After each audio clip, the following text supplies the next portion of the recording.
Good morning everyone. Yes, जैसे कि हमने प्रीवियस सेशन में हमने एमर्जिंग मोड्स ऑफ बिजनेस के एक कंसेप्ट समझा, न्यू बिजनेस था, वो है ई बिजनेस। अब दूसरा सोर्स जो है वो है आउटसोर्सिंग। अब ये आउटसोर्सिंग क्या है, पहले आप समझ लीजिए इनको, और फिर इसको ये काम क्या करता है और ये क्यों बनाया गया है ये भी आप समझ लीजिए। आज बहुत सारे बिजनेस ऑर्गेनाइजेशन आउटसोर्सिंग का काम करते हैं और ये एक नया बिजनेस स्ट्रेटजी आपको दी जा रही है, आउटसोर्सिंग। देखिए स्टूडेंट्स, जब भी कोई एक लार्ज बिजनेस ऑर्गेनाइजेशन चलता है तो उसमें हर एक काम डिपार्टमेंटलाइजेशन पे होता है। क्या होता है? हर एक, क्योंकि वहां पे वो वर्क को नंबर ऑफ पार्ट्स में डिवाइड किया जाता है, इसको बोलते हैं डिवीजन ऑफ वर्क। क्या बोला गया है? तो जब भी कोई बड़ी बड़ी लार्ज ऑर्गेनाइजेशन चलती है जब, और वो हर काम के लिए एक डिपार्टमेंट बनाती है क्योंकि वर्क डिवाइड क्या होता है। अब एक एक डिपार्टमेंट बनाना खुद का, इट इज़ वेरी कॉस्टली, है ना। वो एक कॉस्ट बढ़ाता है, हमारी वर्किंग एक्सपेंस बढ़ाता है। तो कभी कभार क्या होता है, कोई कोर एरिया जब बिजनेस ऑर्गेनाइजेशन, वो लार्ज बिजनेस ऑर्गेनाइजेशन किसी बाहर वाले आउटसाइडर को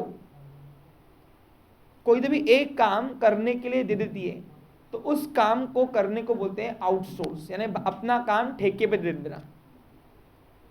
अपना काम ठेके पे दे देना, वो काम जिसके लिए मेरे पास मैन पावर नहीं है, जिसके लिए मेरे पास इंफ्रास्ट्रक्चर नहीं है, लेकिन वो काम मेरे लिए कोर काम है, कोर यानी इंपॉर्टेंट काम है। तो तब जब कोई अपना बिजनेस एक्टिविटी परफॉर्म करने के लिए जो भी डिपार्टमेंट हम नहीं बना सकते हैं, तो वो काम हम क्या करते हैं, हम बाहर ठेके पे दे देते हैं। तो इन शॉर्ट हमने तब क्या किया, अपना एक काम बाहर जब ठेके पे दिया तो उसको बोला गया है आउटसोर्स। एग्जाम्पल दूं, अब सपोज फॉर एग्जाम्पल, सपोज मेरी एक A1 कंपनी नाम की एक कंपनी रजिस्टर किया, पब्लिक कंपनी। कौन सी कंपनी है? इट इज इलेक्ट्रॉनिक कंपनी, यानी हम इलेक्ट्रॉनिक प्रोडक्ट बना के बेचते हैं, बराबर है। अब कंपनी बनाना है तो कंपनी के रूल्स फॉलो करने, और कंपनी हर एक काम के लिए क्या बनाती है, डिपार्टमेंट। क्या बनाती है? तो यहाँ पे बहुत सारे डिपार्टमेंट बनाने पड़ेंगे। पहला बना मार्केटिंग डिपार्टमेंट, दूसरा बना फाइनेंस डिपार्टमेंट, एक बना sales department, research and development department. ऐसे बहुत सारे डिपार्टमेंट मेरे को बनाने पड़े, क्योंकि कंपनी का हर एक काम कैसे होता है, एज पर द डिपार्टमेंट, क्योंकि नंबर ऑफ डिवाइड में नंबर ऑफ वर्क, उसको नंबर ऑफ पार्ट्स में डिवाइड करना पड़ता है वर्क को। उसको नाम दिया है डिवीजन ऑफ वर्क। क्या बोला गया है? क्योंकि इतनी बड़ी दुकान एक आदमी संभलनी है क्या, या एक काइंड ऑफ पीपल से संभलना है क्या? नहीं, कंपनी रिक्वायर्ड स्पेशलाइजेशन। क्या रिक्वायर्ड है?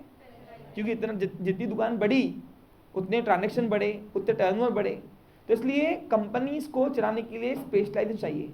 अब स्पेशलाइजेशन हर एक डिपार्टमेंट के लिए मुझे मैन पावर बनाने, इंफ्रास्ट्रक्चर तैयार करने। जैसे कंपनी का हर एक काम कैसे होता है, एज पर डिपार्टमेंट।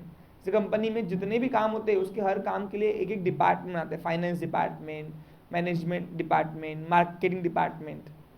अब ये सब काम सपोज मैंने हर डिपार्टमेंट बना लिया और सबके अंदर मैन पावर बिठाया। अब एक डिपार्टमेंट ऐसा है कस्टमर सपोर्ट सर्विस,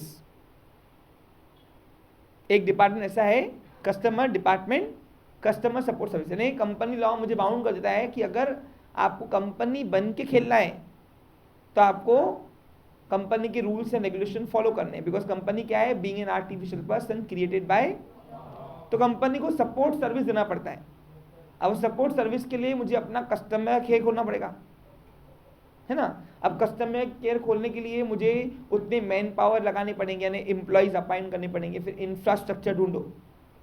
तो मैं क्या करता हूं, मैं एक एजेंसी को ढूंढता हूं जो कस्टमर सपोर्ट सर्विस देती है। यानी जैसे एग्जाम्पल सपोज अभी गौरव होगा, गौरव एक एजेंसी चलाता है जिसके अंडर में 10 एम्प्लॉयज काम करते हैं, और वो 10 एम्प्लॉय का काम क्या है, कोई भी कंपनी का कस्टमर सर्विस बन के काम बात करना।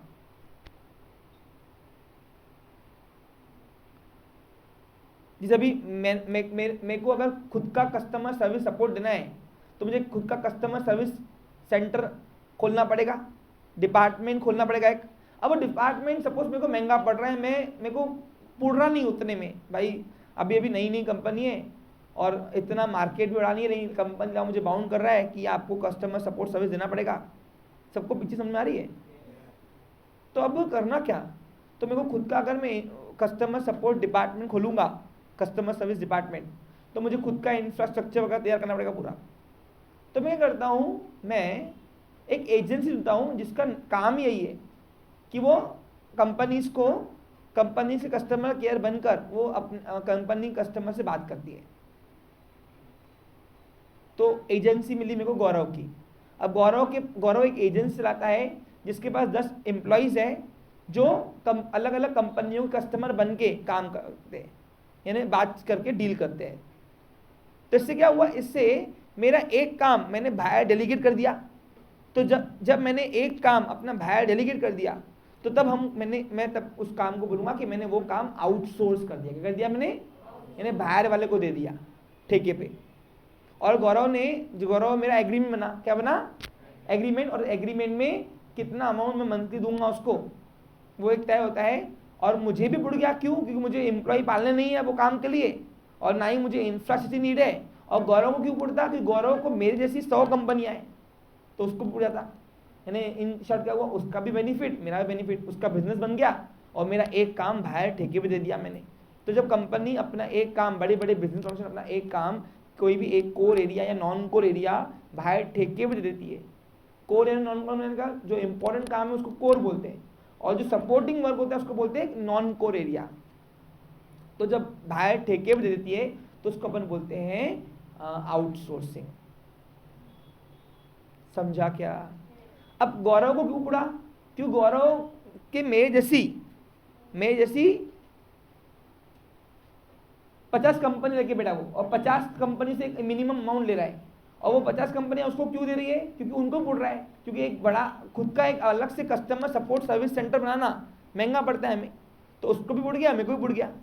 तो इससे क्या हुआ, इससे मेरी कॉस्ट रिड्यूस हो गई और मेरा वर्क भी इफिशिएंटली होने लगा और स्पेशलाइजेशन मिल गया। क्योंकि मैं अगर एम्प्लॉय ढूंढता था अपने, तो 19-20 बार ढूंढता था, क्योंकि कम पगार वाले। लेकिन उसके पास क्या है, सब माहिर है उस काम में, क्योंकि उसका काम ही यही है।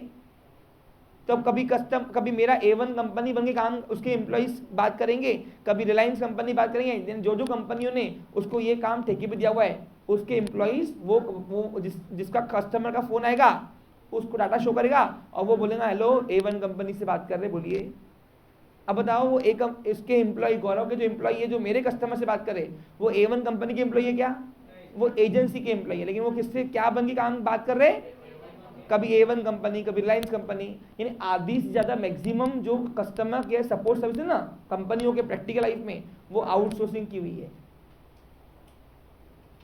समझा क्या आपको क्लियर। जैसे आप कभी बोलते हो अपने सीनियर को फोन कीजिए, तो क्या बोलते हैं, सर हमारे पास राइट्स नहीं है। राइट्स नहीं है, वो एक्चुअली एम्प्लॉय का उसका है ही नहीं, वो कोई एजेंसी का एम्प्लॉय है सिर्फ।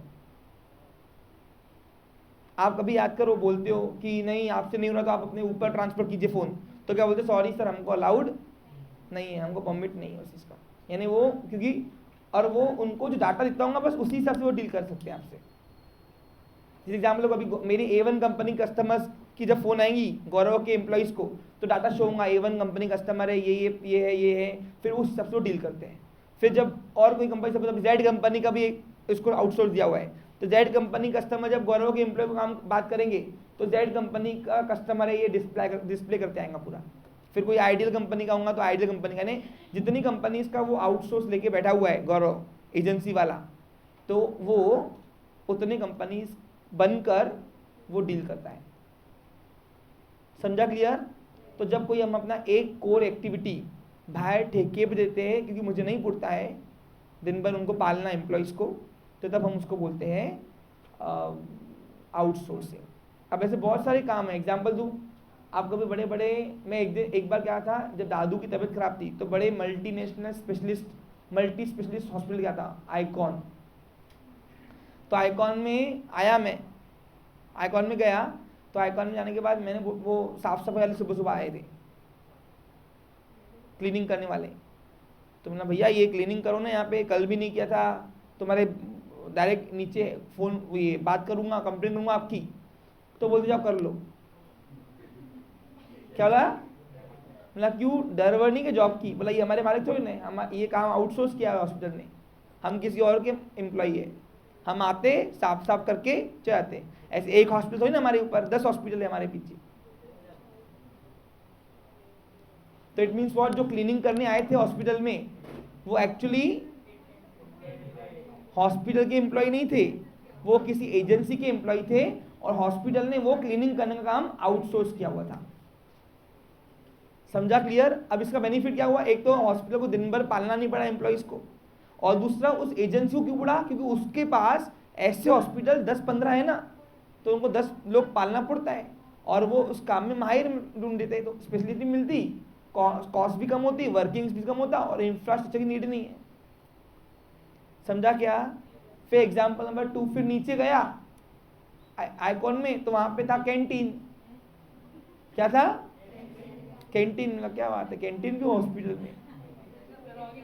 तो जब गया तो मैंने बोला भैया खाना अच्छा लगा, मैंने क्या बात है, हॉस्पिटल पहली बार देखा मैंने हॉस्पिटल में अच्छा खाना मिल रहा। तो बोला ये हॉस्पिटल का ना कैंटीन है। मतलब क्यों? बोला ये श्रीनिवास कैटर का एक कैंटीन है। मैंने बोले बाप रे, आउटसोर्स, यानी हॉस्पिटल वाले ने कैंटीन भी आउटसोर्स किया हुआ है। क्योंकि मल्टी स्पेशलिस्ट हॉस्पिटल के अंदर बाहर के गाँव वाले आते ना, तो वो लोग खाना पीना कहाँ खाए, तो वो उनके लिए कैंटीन बनाई गई थी, लेकिन कैंटीन हॉस्पिटल की थी नहीं। यानी वो एम्प्लॉय कैंटीन, वो कैंटीन में जो एम्प्लॉय थे वो हॉस्पिटल के नहीं थे, वो किसके थे, कोई तो भी एजेंसी के थे। समझा आपको? जैसे बहुत बड़े बड़े ऑर्गेनाइजेशन अपने कोर एक्टिविटीज या नॉन कोर एक्टिविटीज, जब कोई भी एक काम बाहर ठेके पे दे देती है तो उसको बोलते हैं आउटसोर्सिंग। और ये आउटसोर्सिंग एक नया बिजनेस है चलन। जो एजेंसी वाला है वो भी क्या कर रहा है, जो आउटसोर्सिंग दे रहा है, प्रोवाइड कर रहा है, तो वो भी क्या कर रहा है, वो भी बिजनेस कर रहा है। क्या कर रहा है वो? क्योंकि वो भी जो एक्टिविटी प्रोवाइड कर रहा है वो कमाने के उद्देश्य कर रहा है। और any activity doing motivated by profit is known as business. समझा? का क्लियर? पक्का? हाँ, तो आउटसोर्सिंग क्या है समझ में आया? पक्का? अब आउटसोर्सिंग 3 टाइप में की जाती है। 3 टाइप में। पहला आता है बीपीओ, दूसरा आता है केपीओ और तीसरा आता है एलपीओ। एक्चुअली एलपीओ कुछ है ही नहीं, जबरदस्ती के तुम्हारे भाई पोर्शन को बढ़ाना कैसे है वो तुम्हारी स्टेट बोर्ड से सीखो। Because KPO and LPO both are the same, कोई फर्क नहीं है, क्योंकि एलपीओ भी केपीओ ही है एक प्रकार का। अब क्या है ये भाई सुन लो। तो पहले बता, आउटसोर्सिंग समझा क्या होता है? जब बड़े बड़े लार्ज बिजनेस ऑर्गेनाइजेशन अपना एक काम कोई तो भी बाहर ठेके पे दे देते हैं, तो अपन तब कहेंगे, क्या कहेंगे, कि उसने अपना ये काम आउटसोर्स कर दिया।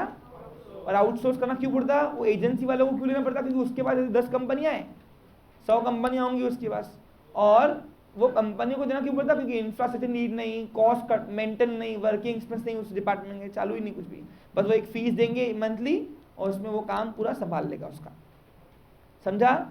इन्हें अपना काम ठेके पे दे देना, उसको बोलते हैं आउटसोर्सिंग। Clear picture?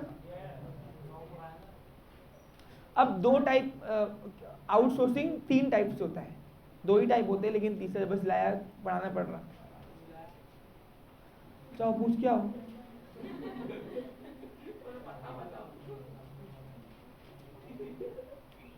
आउटसोर्सिंग ये एक नया बिजनेस है, यानी कोई इंटरेस्टेड होगा तो ऐसे आउटसोर्सिंग। आपको मालूम है मेट्रो सिटी में जितने भी customer care support service centre खोले ना, वो सब बीपीओ है, यानी वो किसी एक कंपनी का नहीं है, क्योंकि एक कंपनी की इतनी है ही नहीं कि वो अपना डिपार्टमेंट खोल के बैठ जाए, क्योंकि वर्किंग चलते ना।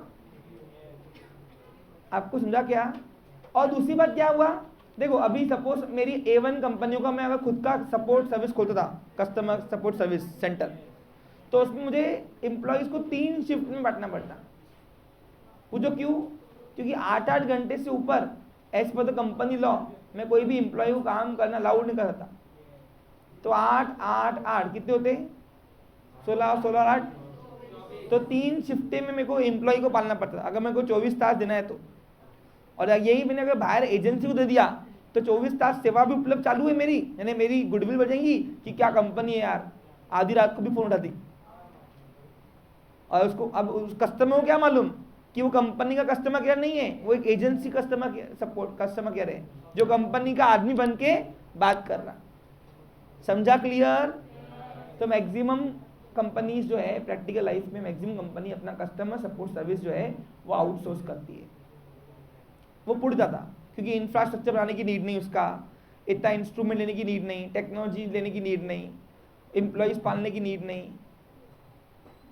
समझा आपको? यानी वर्किंग एक्सपेंस क्या होता है, एकदम कम होता है। एक अमाउंट दे दो मिनिमम, उससे काम चल जाता। और वो एजेंसी को भी क्यों पड़ता, क्योंकि उसको मेरे जैसी 100 कंपनियां होंगी, कॉमन एक ही तरीके के एम्प्लॉइज 100 कंपनियों से 100 कंपनियां बन के बात करते हैं। सबको आउटसोर्स समझा क्या? आउटसोर्स तो नया बिजनेस है भाई, आउटसोर्सिंग आजकल। अभी इसलिए इसको इमर्जिंग मोड्स ऑफ बिजनेस में आपको दिया गया है। अब फिर वो बात करोगे तो बंद कर दूंगा, और फिर ऐसे शॉर्टकट ले लूंगा, तुमको मालूम ही नहीं पड़ेगा कुछ। अब आउटसोर्सिंग 3 टाइप में, पहला आता है बीपीओ, फिर आता है केपीओ, और तीसरा आता है एलपीओ।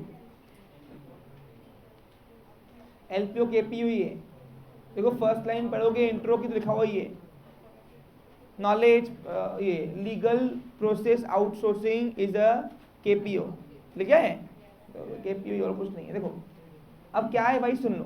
देखो बीपीओ, केपीओ और एलपीओ फर्क क्या है, सुनो। देखो जब भी कोई लार्ज कंपनीज या लार्ज बिजनेस ऑर्गेनाइजेशन, क्योंकि बिजनेस कंपनी क्या है, बड़ी दुकान, यानी लार्ज बिजनेस ऑर्गेनाइजेशन। ओके, जब भी कोई कंपनी या लार्ज बिजनेस ऑर्गेनाइजेशन अपना वर्क नंबर ऑफ पार्ट में डिवाइड करती, क्या करती? नंबर ऑफ पार्ट में डिवाइड करती। ध्यान दो, समझो समझो। अब वो ईच पार्ट को नाम दिया है डिपार्टमेंट। क्या बोला गया है? अब वो डिपार्टमेंट, सारे डिपार्टमेंट इक्वल इंपॉर्टेंट है। जैसे भी कंपनी की बात करूं तो कंपनी में हर काम में डिपार्टमेंट बनते हैं। जैसे एग्जांपल अभी सपोज पहला डिपार्टमेंट बनता है परचेज डिपार्टमेंट। क्या बनता है? इसको बोलते हैं डिपार्टमेंटलाइजेशन। क्या बोलते हैं? अब परचेज डिपार्टमेंट का मेन काम क्या है? सॉरी, क्या है बताओ? क्या काम है बताओ ना, कि मैं कम कॉस्ट में कैसे माल परचेस करूं, बराबर है? कहां से ढूंढ के लाऊं, वो उनका मैटर है। और ये सब नेटवर्किंग से होता है। किस होता है? बिजनेस का नेटवर्क जितना बड़ा हो उतना आपका बिजनेस लार्ज एक्सपांड करेगा, ये याद रखना। फिर दूसरा आता है सेल्स डिपार्टमेंट, फिर तीसरा आता है मार्केटिंग डिपार्टमेंट,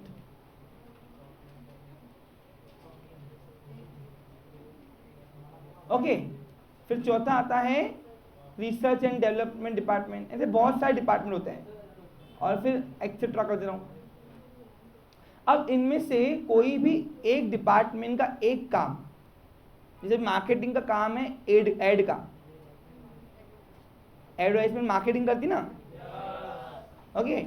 अब एडवर्टाइजमेंट मार्केटिंग डिपार्टमेंट को देखना है। अब मार्केटिंग डिपार्टमेंट का काम है ऐड देखना। अब वो ऐड में किसको लाए, कौन सी ऐड बनाए, ऐसे इतना माइंड कौन चलाए? तो क्या करते हैं ये मार्केटिंग डिपार्टमेंट वाले एड एजेंसी को ऐड काम देते थे, भाई तुम ही ऐड बनाओ अच्छी, और कोई भी हीरो चुनो, देखो तुमको तुम्हारे साथ कौन सा सूट हो रहा है हमारे प्रोडक्ट के ऊपर, जचरा कौन सा, शाहरुख खान, कटरीना कैफ, ओके। और फिर ऐड बना के तुम कर दो, हमारा एक प्राइस बोलो। तो जब एक काम, यानी एक कोर एरिया का काम, एक काम जो बिजनेस ऑर्गेनाइजेशन का एक काम जिससे बिजनेस एक्टिविटी परफॉर्म होती, क्या होती है? वो एक काम हमने किसी बाहर ठेके पे दे दिया एजेंसी को, तो तब हमने बीपीओ किया। क्या किया? समझा? क्लियर? अब केपीओ एलपीओ में फर्क क्या है, तो पहले मैं यहां तक के क्लियर करता हूं, आता हूं लैंग्वेज सिस्टम में, और फिर केपीओ एलपी में आता हूं, और फिर इन तीनों का डिफरेंस क्या है मैं आपको बताऊंगा। क्लियर? तो अभी पहले बीपीओ तक के इंट्रोडक्शन अपन क्लियर करते हैं, फिर केपीओ एलपी समझाते हैं आपको, और फिर जाके हम आगे बढ़ते हैं। एट लास्ट आपको तीनों का डिफरेंस समझ में आएगा, गारंटी मेरी। लेकिन आपको सारे सेशन देखने पड़ेंगे, हो सकता है आज नहीं हो, लेकिन लैंग्वेज सिस्टम तो आज ही मैं पढ़ाऊंगा। क्लियर पिक्चर आपको? यानी कल के तारीख तक के ये पूरा हमारा सेशन कंप्लीट हो जाएगा, और ये टॉपिक भी खत्म हो जाएगा। यानी इस चैप्टर में आपको 2 टॉपिक है, एक ई बिजनेस, एक था आउटसोर्सिंग। आउटसोर्सिंग का आधा पार्ट मैं आज खत्म करूंगा और आधा पार्ट मैं आपको खत्म करूंगा कल। तो अब देखो, तुम ध्यान दो, अब मैं पढ़ता हूं और फिर आपको सुनाता हूं। फिलहाल मेरा कॉन्सेंट्रेशन रहेगा आउटसोर्सिंग का इंट्रोडक्शन, सुनो। दूसरा बीपीओ का इंट्रोडक्शन, केपीओ का इंट्रोडक्शन और एलपीओ का, ये आज होगा। और बाकी एडवांटेजेस, डिसएडवांटेज ये बाद में पढ़ेंगे अपन। समझा क्लियर आपको? अब तुम ध्यान दो, क्योंकि ये डिफरेंस ना है तो पहले इंट्रोडक्शन खत्म होना पड़ेगा हमको। हाँ, तो आउटसोर्सिंग का मतलब क्या? देखो, आउटसोर्सिंग इज अ प्रोसेस। क्या है ये? प्रोसेस है, काम जो स्टेप बाय स्टेप होता है। आउटसोर्सिंग एक काम है। क्या है? काम। Outsourcing is a process of contracting. मैंने आपको बताया ना, एग्रीमेंट, एग्रीमेंट एजेंसी के साथ, तो उसको यहाँ पे नाम यूज किया है contracting. Contracting a business function, देखो लिखा हुआ है बिजनेस फंक्शन है। क्या? बिजनेस की कोई तो भी एक्टिविटी, एक जैसे अभी मैंने बताया बड़े बड़े ऑर्गेनाइजेशन डिपार्टमेंट चलते हैं, तो मैंने एक डिपार्टमेंट किसी और को दे दिया तो उसको नाम दिया बिजनेस फंक्शन। क्या बोला उसने? और स्पेसिफिक बिजनेस एक्टिविटी, यानी कोई तो भी एक एक्टिविटी, कोई तो भी, जैसे मैंने आपको बताया अभी मार्केटिंग का काम है एड का, तो मार्केटिंग डिपार्टमेंट पूरा नहीं दिया मैंने, सिर्फ मार्केटिंग डिपार्टमेंट का एक काम मैंने बाहर ठेके में दिया, तो उसको नाम दिया specific business activity. To specialised agencies, किसको? ऐसी एजेंसीज जो उस काम में माहिर है और वो काम ही वो करती है एक्चुअली। मैंने आपको बताया ना अभी, वो हॉस्पिटल वाला एग्जाम्पल बताया या गौरव वाला एग्जाम्पल बताया। सबको आउटसोर्सिंग का मतलब समझा क्या? अब वो लैंग्वेज में ढूंढो, वो चीजें लैंग्वेज में ढूंढो। समझ में आ रहा कुछ तुमको? हाँ। The company makes a formal agreement, मैंने बताया ना आपको कि कंपनी जब अपना काम बाहर ठेके में देती तो उस एजेंसी से पहले एग्रीमेंट होता। क्या होता? कि महीने का कितना लोगे, फिर कैसे बात करोगे, हार्श नहीं होना है, यानी कुछ पॉलिसी होती है। क्या होती है? तो रूल्स एंड रेगुलेशन दोनों के बीच में, यानी कंपनी और वो एजेंसी के बीच में तय होता है, उसको बोलते हैं एग्रीमेंट। क्या बोलते हैं? सब रिटर्न में होता है वो। With the agency send required man power to the company and charge it for the service offer. जैसे मैं आपको एग्जाम्पल बताया हॉस्पिटल का, हॉस्पिटल में क्लीनिंग स्टाफ वो हॉस्पिटल का था ही नहीं, वो बाहर आउटसोर्स किया हुआ था। तो हॉस्पिटल की पहले रिक्वायरमेंट देखी होंगी उसने, भाई कितने लोग लगते, कितना बड़ा मंजिला हॉस्पिटल है, कितने कितने रूम है, क्या क्या है, फिर वो हिसाब से एजेंसी ने उतने आदमी भेज कर अपना काम करके वो निकल जाते। और ऐसे वो दिन भर में कितने उनके एम्प्लॉइज कितने हॉस्पिटल में 10-15 संभालते होंगे। समझा आपको क्लियर? यानी वो खुद का वो हॉस्पिटल के एम्प्लॉइज नहीं थे, वो बाहर के एम्प्लॉइज थे। किसके एम्प्लॉइज थे? एजेंसी। किसके? The benefit of outsourcing by the company और फर्म इन 2 ways। तो इसका बेनिफिट क्या है? पहला, it reduce its own cost, तो हमारा खर्चा कम हो जाता क्योंकि हमको इंफ्रास्ट्रक्चर पालना नहीं है, हमको एम्प्लॉइज को पालना नहीं है, कुछ नहीं करना है। और दूसरा, इट यूजेस द एक्सपर्टाइज, और हमको कम कॉस्ट में एक्सपर्ट सर्विस मिल रही है, क्योंकि जो एजेंसी की जो आदमी है उनका काम ही वही है करना। क्योंकि एजेंसी क्या कर रही है? बिजनेस कर रही है। क्या कर रही है? तो मेरे जैसे वो 10-50 ऑर्गेनाइजेशन को पाल रही ना, तो 50 ऑर्गेनाइजेशन को रेम्युनरेशन मिल रहा है, तो वो एक्सपर्टी सर्विस देगी, उसको पुड़ भी आता है उतने कॉस्ट में, हमको पुड़ जाता है क्योंकि हम भी वो एम्प्लॉय को दिन भर नहीं पाल रहे, क्योंकि दिन भर काम भी नहीं है। अरे घर में काम वाली भाई आती है, अपना काम को चल जाती ना, कि दिन भर पाल दो उसको तुम, तो जितना वो काम करती उतने घंटे तुम उसको पे करते सिर्फ। It uses the expertise of the firm which specialise in a particular kind of, और इससे क्या हुआ? कम कॉस्ट में एक्सपर्ट सर्विस मिली दुकान को। समझा क्या? तो ये 2 बेनिफिट है इसके। Generally company outsource their non core areas, जो मेन एरिया नहीं है ना वही करती, क्योंकि जो मेन एरिया है वो खुद के हाथ में हो तो बेटर रहता है, क्योंकि खुद से डील करना है ना फिर, इसलिए अब जो कस्टमर सपोर्ट सर्विसेज है वो नॉन कोर एरिया है। लेकिन अगर कोई भी एक डिपार्टमेंट बाहर दे दिया तो वो तो कोर एरिया है ना, वहां गड़बड़ी हुई तो क्या होगा? पूरा बिजनेस बिगड़ जाएगा। समझा आपको clear? Example, in many corporate organisation, hospital etcetera, the canteen and sanitisation services. Sanitisation का मतलब है वो साफ सफाई वाले जो होते हैं ना, services are usually outsource to contractor. तो बड़ी बड़ी कंपनीज भी साफ सफाई वाले जो आते हैं वो किसी कॉन्ट्रैक्टर के आदमी होते हैं, वो आके तो कंपनी को साफ करके चले जाते। साफ वो तो वो वाला साफ नहीं है। हाँ हाँ, क्लीनिंग। द कॉन्ट्रैक्टर यानी अभी एजेंसी को यहाँ पे नाम क्या दे दिया, contractor, enter into an agreement with the company for providing the services. The waiter at the canteen or sanitization worker are not employees of the company but work directly under the contractor.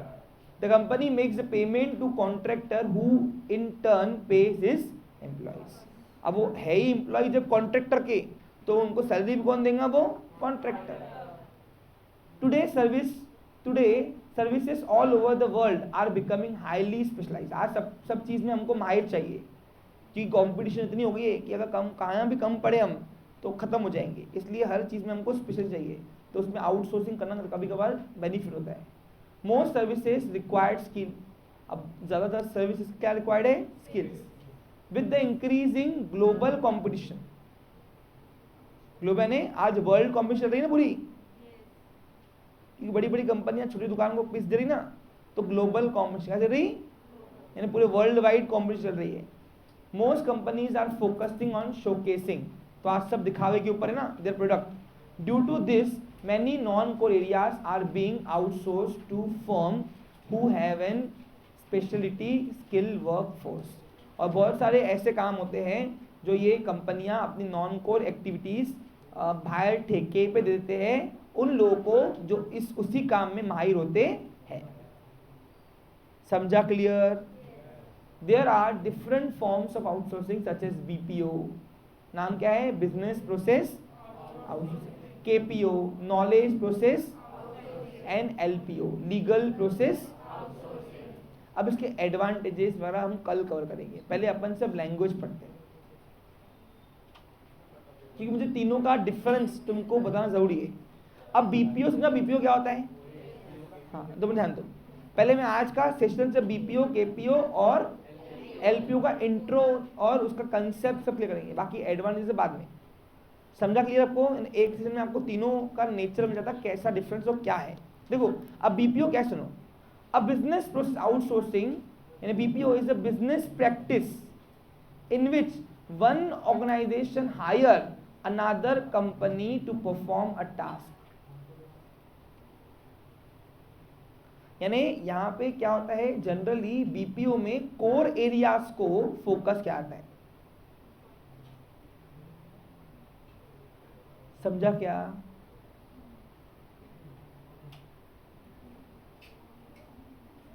Business, जब कोई आप business practice करते हो उसमें one organisation को आप hire करते हो another company to perform a task, ताकि वो काम मेरे बिहाफ में तुम कर लो। ऐसा टास्क यानी वर्क करना, क्या होता है, यानी प्रोसेस करना। This task are required to be perform for the hiring organisation to operate successfully, ताकि हम ये काम किसी और को क्यों परफॉर्म करने देते, ताकि हमारा वो काम सक्सेसफुली ऑपरेट हो। क्या हो, operate. In other words BPO is a type of outsourcing where in company contracts a third party service provider. Third party यानी कौन, वो एजेंसी या कॉन्ट्रैक्टर जिसके साथ तुम डील करके अपनी बिजनेस की एक्टिविटी परफॉर्म करवा रहे हो। That is external organisation to perform a certain business operation and responsibility. Operation यानी वर्क, बिजनेस के work. The activities outsourced are mainly peripheral in nature, यानी क्या क्या होता है,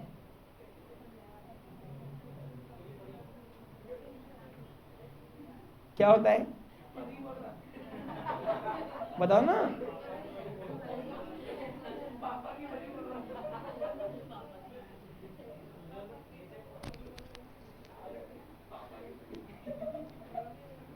पेरिपेरल,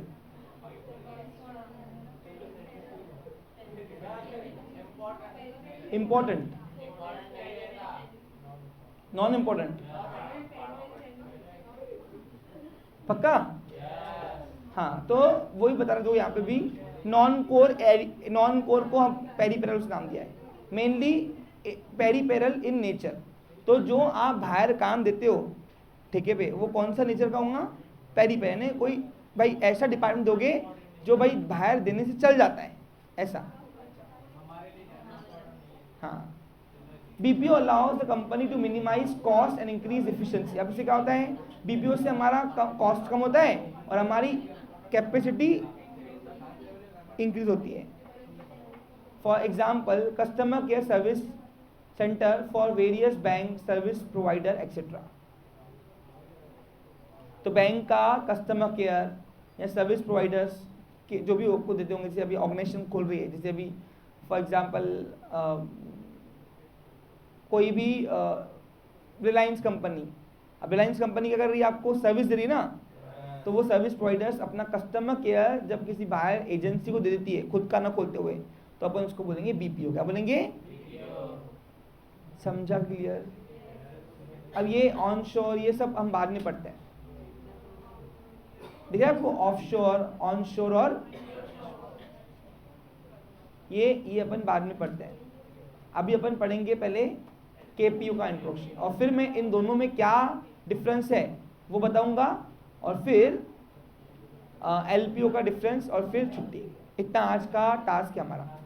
दो बार ध्यान दो स्टूडेंट्स, देखो, knowledge process outsourcing refers to outsourcing of function related to knowledge and information to third party service provider. According to Margaret Rose of whatishook.com, KPO is the allocation of relatively highly level tasks to an outstanding organization or in different group within the same organization. समझा क्या? नहीं, देखो इधर, देखो बता रहा हूँ, कुछ चीजें ऐसी है जो मैं आपको अभी हाईलाइट कर रहा हूँ, और इसके बेसिस पर मैं आपको केपीओ का डिफरेंस बता रहा हूँ।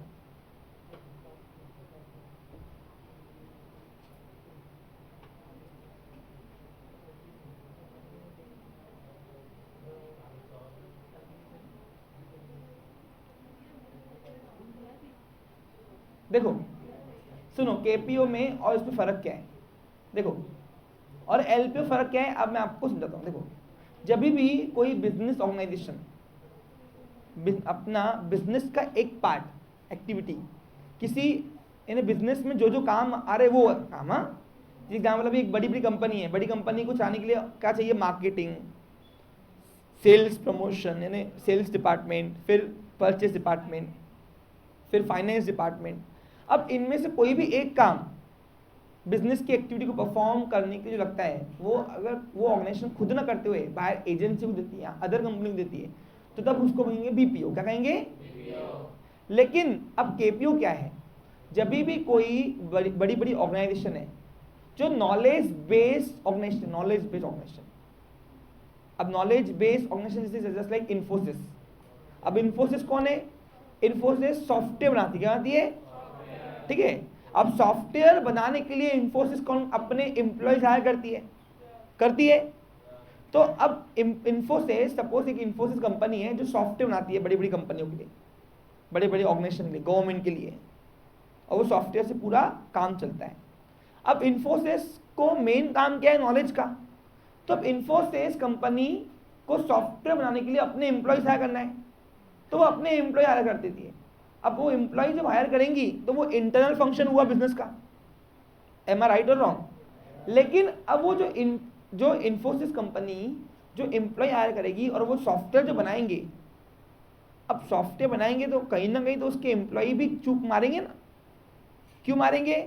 भले मान्य स्पेशलाइजेशन है, लेकिन इतने स्पेशल थोड़ी ना कि कहीं ना कहीं तो उनको तकलीफ आएंगी। अब कहीं ना कहीं तकलीफ नहीं, उससे भी बड़ा चाहिए। अगर इन्फोसिस के एम्प्लॉय बेटे हैं तो उससे बड़ा चाहिए ना स्पेशलाइजेशन। अब वो स्पेशलाइजेशन अगर इन्फोसिस कंपनी हायर करने लगी एम्प्लॉयज, तो उनकी पगारें बढ़ेगी, और रोज का काम है नहीं वैसे भी, तो कंपनी करती अपने एम्प्लॉयज की सुविधाओं के लिए एक उससे भी बड़ी स्पेशलाइज सर्विस देने वाली ऑर्गेनाइजेशन से वो डील कर लेती है कि मेरे जो एम्प्लॉयज है वो काम कर रहे हैं, इस काम करने की दोनों अगर कोई तकलीफ गई तो हम तुमको कॉल करेंगे भैया, और तुमको भी सॉल्व करना है। तो क्या हुआ? तो जब इन्फोसिस कंपनी ने अपने एम्प्लॉयज़ के लिए उससे भी बड़े स्पेशलाइज एक एजेंसी को हायर किया जिसके पास उससे भी बड़े स्पेशलाइज पर्सन हो, तो तब हम कहेंगे इन्फोसिस कंपनी ने अपना केपीओ किया हुआ है। समझा क्या?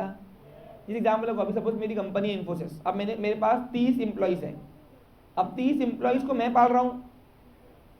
अब 30 ऑफकोर्स स्पेशलाइज सर्विस, अब ये 30 एम्प्लॉयज़ जब मैंने हायर किए होंगे तो ये उस फील्ड में स्पेशलाइज होंगे ना, लेकिन कितना भी स्पेशल कभी ना कभी चूकेंगा।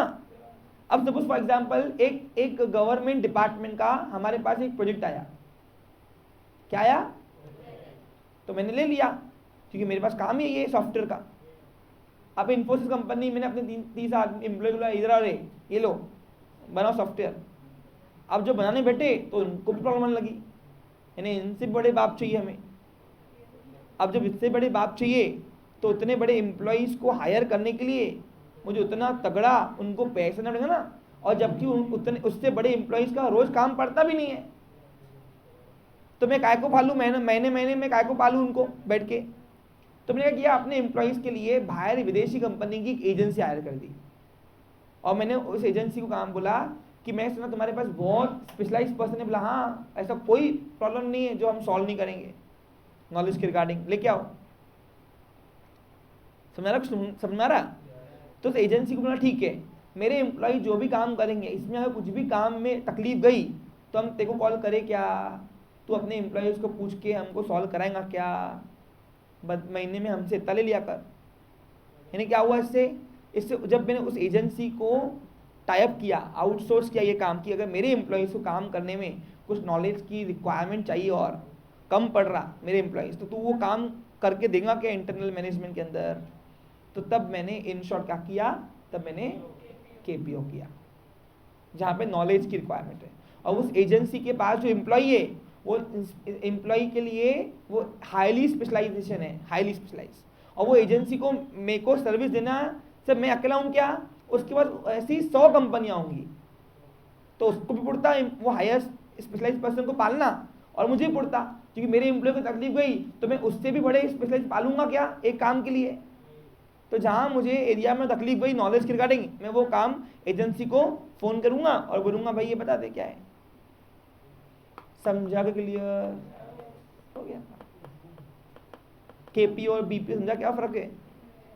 बीपीओ और केपीओ में क्या फ़र्क है, समझा क्या? अब एलपीओ क्या है? एलपीओ केपीओ ही है और कुछ नहीं है। तो वहाँ पे क्या होता है, जब भी कोई बिजनेस ऑर्गेनाइजेशन अपने लीगल वर्क, अब लीगल वर्क वैसे भी कौन लड़ता अकेला? कोई भी लड़ता नहीं। लीगल वर्क किसी और बाहर आउटसोर्स एजेंसी को देती है तो उसको बोलते हैं एलपीओ। एग्जांपल दूं, और सपोज गौरव की दुकान है, गौरव दुकान का नाम बता, प्रमोशन कर रहा हूँ, बोल Ahuja furniture, global furniture and और क्या है, एंड इलेक्ट्रॉनिक्स, ठीक है। आहूजा ग्लोबल फर्नीचर इलेक्ट्रॉनिक्स को अब क्या हुआ, ध्यान दो, अब गौरव के पास रोज कस्टमर आ रहे हैं। अब रोज कस्टमर आ रहे हैं तो गौरव क्या किया, तो ध्यान दो, एलपीओ और केपीओ फर्क क्या है। अब गौरव ने क्या किया, गौरव ने इधर ना बेटा, तो गौरव ने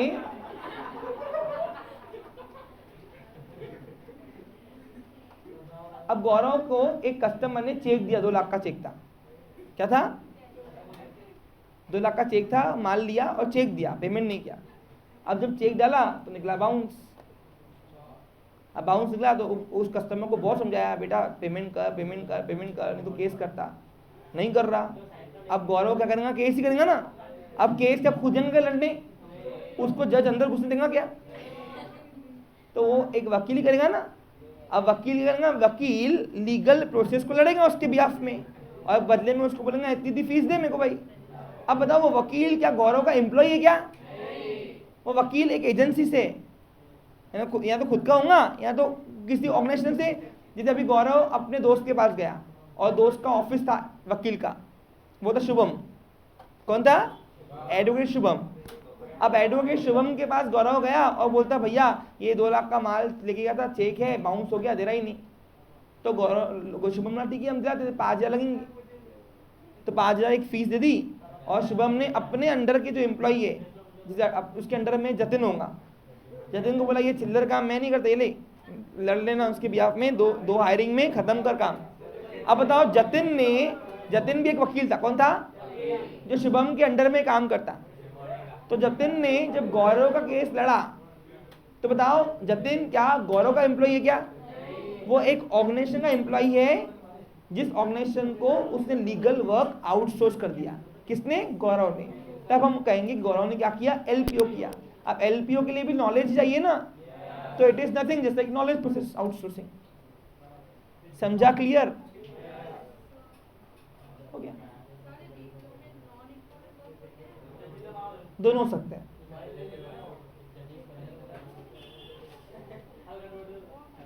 समझा क्या?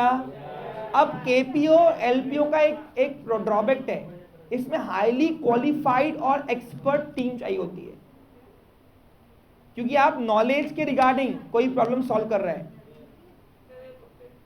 समझ में आ रहा? क्लियर आपको? अब दूसरा एग्जांपल दूं केपीओ का, और अब सिंपल देखो, अभी सपोज फॉर एग्जांपल, अब मुझे ध्यान दो, समझो। अब मेरा छोटा दुकान है, लेकिन साल में एक बार हमको इनकम टैक्स भरना है। तब इनकम टैक्स भरने के लिए मैं सीए के पास आता हूँ, सीए को बोलता हूँ सीए ये लीगल वर्क कर ले, मेरा इनकम टैक्स भर दे मेरे बिहाफ में, और बता क्या है। तो फिर सीए बोलती ठीक है 1,500 रुपये लूंगी। मैं ठीक है ले ले। अब 1,500 रुपये उसको दिए, सीए ने मेरा रिटर्न फाइल कर दिया। तो बताओ सीए क्या मेरी एम्प्लॉय है क्या? वो सीए एक ऑर्गेनाइजेशन बिलोंग करती है, उस ऑर्गेनाइजेशन में 1,500 रुपये दिया और वो काम कर दिया मैंने, तो मेरा लीगल वर्क होगा कि नहीं पूरा? तो इन शॉर्ट क्या हुआ? मैंने वो काम आउटसोर्स कर दिया एलपीओ में। समझा क्या आपको? अब इससे बेनिफिट क्या हुआ? मुझे साल भर सीए को पालना नहीं पड़ा, क्योंकि साल भर काम नहीं था, मैं एक दिन काम करता, एक दिन जाता, जितना लगता उसका फीस मैं देके जाता। स्पेशलाइज सर्विस मिली कम प्राइस में, एम्प्लॉय को पालना नहीं है, वर्किंग एक्सपेंस कम है। जैसे बहुत सारे काम बिजनेस के अंदर हम आउटसोर्स करते हैं, कुछ काम आउटसोर्स बीपीओ में करते, कुछ काम आउटसोर्स केपीओ में करते, और कुछ काम आउटसोर्स एलपीओ में करते। अब तीनों में डिफरेंस क्या आया? समझ में आया क्या?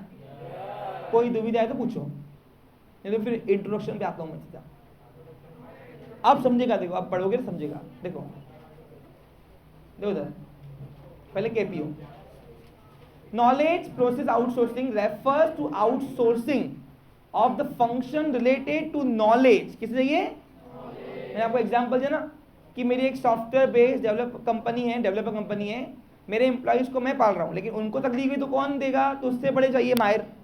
तो नॉलेज प्रोसेस मैंने किसी और को दे दिया, भाई मेरे एम्प्लॉय को तकलीफ गई इस एरिया में, कोई भी एरिया में, तो तुमको सॉल्व करना है। समझा क्या? Clear? And information to third party, देखो क्या हुआ है, थर्ड पार्टी सर्विस प्रोवाइडर। दिख रहा तुमको? According to Margaret Rose, KPO is allocation. क्या है ये? एलोकेशन का मतलब क्या होता है? डिस्ट्रीब्यूट करना, एलोकेशन।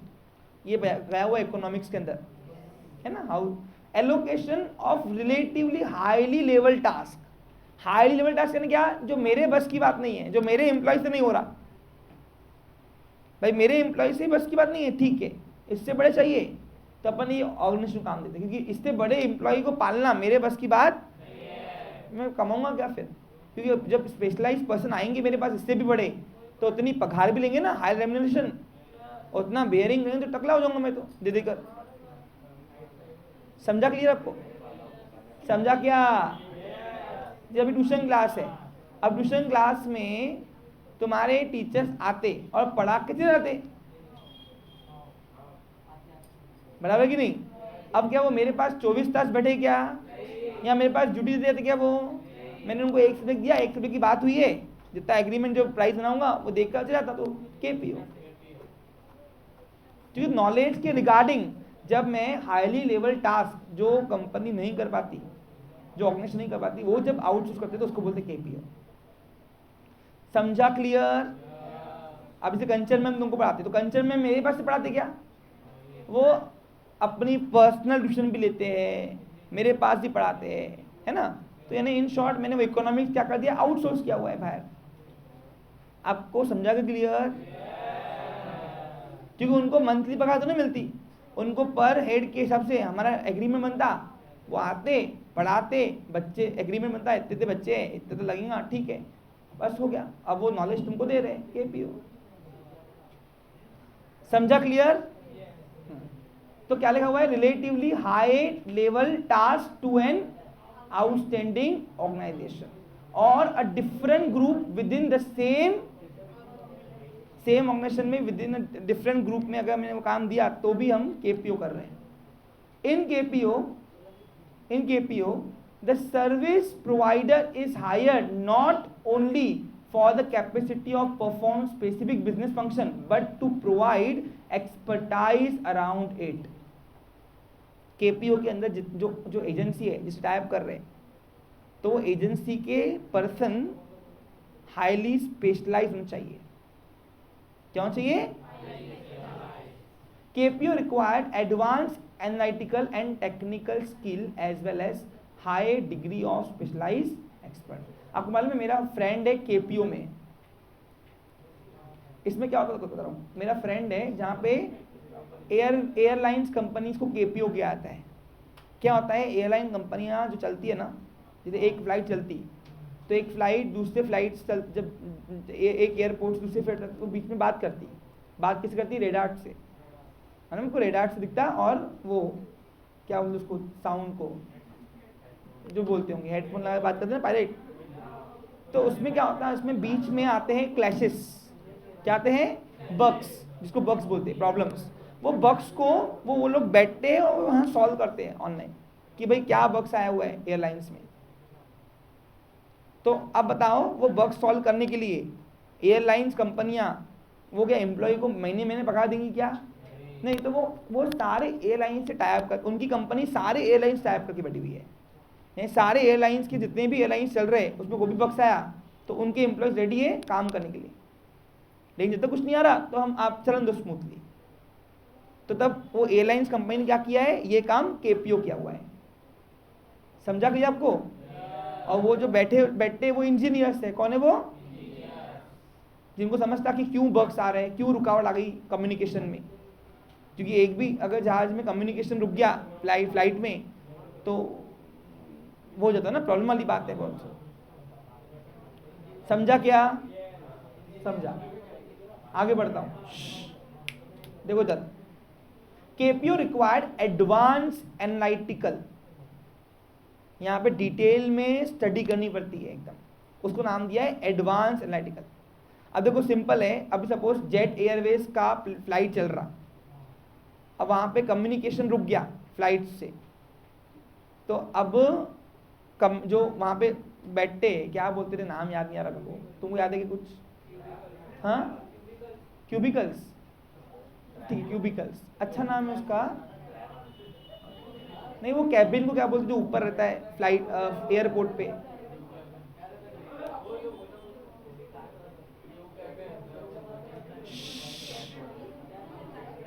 ये ऐसे बिल्डिंग बड़ी नहीं होती है, वो बड़ी वो उसमें दिखाया है ना तुमने धमाल में, है ना? हाँ,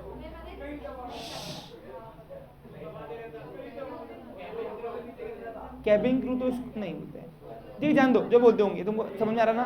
हाँ, ए देखो, I am not belongs in to that field. हाँ, ओके, ध्यान दो प्लीज।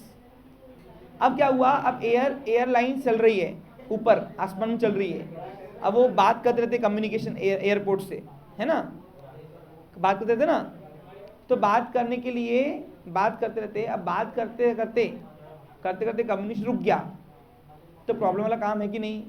जहाज कहाँ तक पहुंचा, लैंडिंग कब करना है, क्या करना है, कैसे मालूम, कौन सा रनवे नंबर देना है उसको, ये तो देखना पड़ता ना उनको, किनको? एयरपोर्ट मैनेजमेंट को, पूरा जो एयरपोर्ट की जो टीम होती बात करने वाली। तब अब इसमें बग्स आ गए, तो बग्स आ गए तो उसको डिटेल में चेक करने पड़ते कि कहाँ रुकावट आ गई, तो वो ऑनलाइन वहीं से करते पूरा। समझा आपको क्लियर? तो इसलिए केपीओ इज, क्या लिखा हुआ है इसने, KPO required advance analytical and technical skills यानी यहाँ पे जो एजेंसी, जिस एजेंसी को हमने केपीओ दिया हुआ है, वो एकदम डिटेल में एनालाइज करने के लिए सक्षम हो और वो टेक्निकल स्किल भी उन पर होनी चाहिए, as well as high degree of specialise expertise. है ना, आलू चालू एम्प्लॉयज नहीं है, सब उनके पास जो केपीओ कंपनी है ना, उनके पास सब इंजीनियर्स हैं। समझा क्या? और वो 24 तास बैठते, 8-8 घंटे की शिफ्ट में एम्प्लॉयज बांट देती वो, क्योंकि एयरलाइन से 24 तास चालू है ना। अब रात को अगर यहाँ पे कम्युनिकेशन रुक गया, ये सोए हुए कैसे काम चलेगा? तो जितना फ्रंट वर्क काम करता है उतना बैकअप वर्क भी चलता है पीछे से, वो बैकअप वर्क केपीओ करता है पूरा। समझा क्लियर? मेरे फ्रेंड की नाइट शिफ्ट होती है बैठ के, अकोला में अभी वर्क फ्रॉम होम चल रहा है उसका, पुराने घर के एकदम सामने ही है, आशीष नाम है। ध्यान दो, आगे बढ़ रहा हूं। केपीओ, ध्यान दो students, KPO allow both core and non core activities. कभी कभार क्या होता है मालूम है आपको? कभी कभार कस्टमर, जो वो सर्विस सेंटर होते हैं, जो एयरपोर्ट सर्विस मैनेजर होते हैं, वो लोग फ्लाइट से बात नहीं कर पाते, तो फटाफट यही लोग डायरेक्ट बात करते फिर उससे, भाई क्या हुआ है, आपका कम्युनिकेशन क्यों रुका हुआ है। तो ये नॉन कोर और कोर एरिया दोनों संभाल लेते हैं।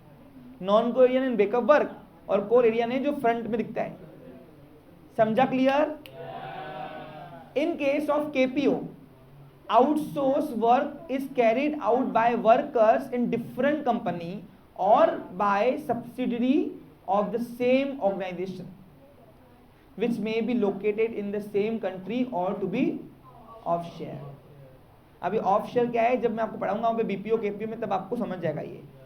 Outsourcing of core function aids in value addition. Aids यानी सपोर्ट करना, क्या होता है? तो ये क्या होता है, उसकी वैल्यू बढ़ा देती है। इसलिए it may or may not give cost benefit to the parent company. यानी क्या, कभी कभार ये बेनिफिट भी होता है और कभी कभार ये जरूरी भी होता है। पेरेंट कंपनी यानी जिस कंपनी को वो सर्विस दे रहा है, आउटसोर्स। समझा क्लियर आपको? केपीओ इज सबसेट और सब सेगमेंट ऑफ बीपीओ। ये सब एक पार्ट है बीपीओ का। The process outsourced under KPO are usually more specialized and knowledge as base as compared to BPO में क्या, आलू चालू लोग चल जाते हैं, यानी 19-20 वाले एम्प्लॉय पाला चल जाते हैं। लेकिन KPO में क्या होता है?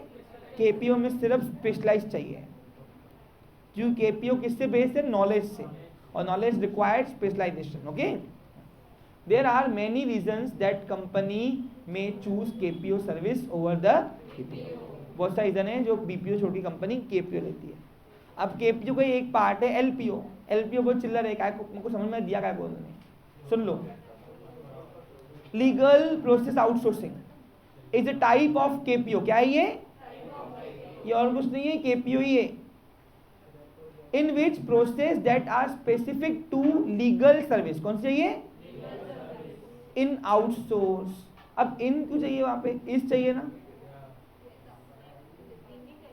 इन चाहिए क्यों? Which process that specific to legal service in outsource, बराबर है, ठीक है। यानी कोई भी काम यानी प्रोसेस, क्या यूज किया यहाँ पे?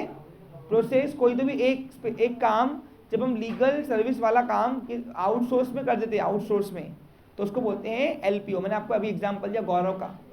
अब गौरव का एक केस लड़ने के लिए क्या वकील हायर करेंगे? वकील को पालेंगे क्या? एम्प्लॉय देंगे क्या? वो क्या बोलेंगे? वकील एजेंसी को जाएंगे एक ऑर्गेनाइजेशन के पास, वो बोलेंगे ये मेरा काम कर लो। एक ऑर्गेनाइजेशन उससे एक अमाउंट लेगी, उसके बदले में वो काम करेगी। वो खुद करता है शुभम कि किसी और सिखा रहा है, वो उसका काम है। समझा क्लियर आपको? The process range from drafting, देखो लिखा हुआ है, legal documents, performing legal research to offering advice. Under LPO law firms corporation, देखो लॉ फर्म्स या कॉर्पोरेशन में से कोई भी एक। जैसे अभी ये शुभम का ऑफिस जो है वो क्या है? लॉ कॉग्निशन है ना। Obtain legal service from the outside law firm. जैसे अभी गौरव कौन है? व्यापारी है, तो गौरव व्यापारी है, तो ये हो गया आउटसाइड लॉ फर्म। क्योंकि गौरव ठहरा 12वीं 13वीं पढ़ा हुआ, उसको वकीली नहीं आती ना, चलो 15वीं पढ़ लिया, बट वकीली आती है उसको, वो जज के जा सकता क्या? और गया तो जज अलाउ करेगा क्या? बोलेगा तू हमारी भाषा क्या समझेगा, जब वकील को ला। समझा कुछ तुमको? तो यहाँ पे शुभम का दुकान जो है वो है लीगल वर्क, नहीं हाँ सॉरी लीगल लॉ फर्म, और गौरव का दुकान हो गया आउटसाइड लॉ फर्म। समझा आपको? Services company. अब कंपनी की बात नहीं की, मैं तुमको छोटी दुकान का एग्जांपल दे दिया। बड़ी बड़ी कंपनी होती है, बड़ी बड़ी कंपनी मालूम है आपको, कुछ वर्क लीगली किसी वर्क को आउटसोर्स कर देती है, भाई ये काम तुम देखा करो मेरे। जैसे अभी एग्जांपल देखो, अभी कोई फाइनेंस कंपनी होगी, क्या होगी? अब फाइनेंस कंपनी होगी, फाइनेंस कंपनी में तो आए दिन रोज ये लीगल चार्जेस चलते रहते हैं। तो वो क्या करते हैं, वो वकील, वो एजेंसी को हायर कर देते हैं, भाई ये काम तुम करते बैठो हमारे। समझा क्या आपको? कौन सी केस कब लड़नी है देखते बैठ दोगे। आगे बढ़ू, कहा था? In other words legal work is outsource to area where it can be done at less cost. क्या होगा? For example US outsource legal work to India. US जो है ना, यूएस वो कुछ इंडिया को कुछ काम दे देती है अपना legal work. LPO is high and industry that has been growing rapidly in the recent year. या अभी के ज़माने में देखा जाए, यानी अभी कुछ ये एरा में काफ़ी ज़्यादा डेवलप हुआ है इन इंडिया, क्योंकि पहले तो पोस्ट में था ही नहीं एलपीओ केपीओ, सब एक ही था बीपीओ बस। LPO gain tremendous ground in past few year, यानी ट्रेमेंडियस यानी स्पीडली, बहुत रैपिड स्पीडली वो बढ़ा हुआ है आज की तारीख में, बढ़ रहा है बिजनेस ये एलपीओ का। It achieve success by producing services such as document review, legal research, writing, drafting of briefing etcetera. LPO is apparently a media invention। ये कहाँ से आया हुआ है? हाँ, it derived from BPO से आया हुआ है। अब देखो ये कुछ चीज़ें ऐसी है जो मुझे भी नहीं पता, मतलब क्यों? क्योंकि I am not belongs to that organisation, that's why. अब जब आप बोलोगे यहाँ पे कि सर एक मिनट, कुछ क्या वर्क है, इन शॉर्ट जो भी डॉक्यूमेंट्री वर्क करने के लिए आपको कोई ऑर्गेनाइजेशन को आप जब वो काम देते, मेरे वजह में तू कर ले डॉक्यूमेंट्री वर्क, तो इन शॉर्ट आप क्या कर रहे हो? एलपीओ कर रहे हो। समझा आपको? क्लियर? और ये आउटसोर्सिंग आजकल काफ़ी अच्छा चलन चल रहा है। अब बताओ आपको बीपीओ, केपीओ और एलपीओ में डिफरेंस समझ में आया क्या होता है? ठीक है, अब इसकी लैंग्वेज थोड़ी भारी है, नो डाउट, कल पढ़ लिया ना, बाकी कल पढ़ेंगे। Have a nice day, take care. बेटा 2 मिनट लाइव आ जाना प्लीज।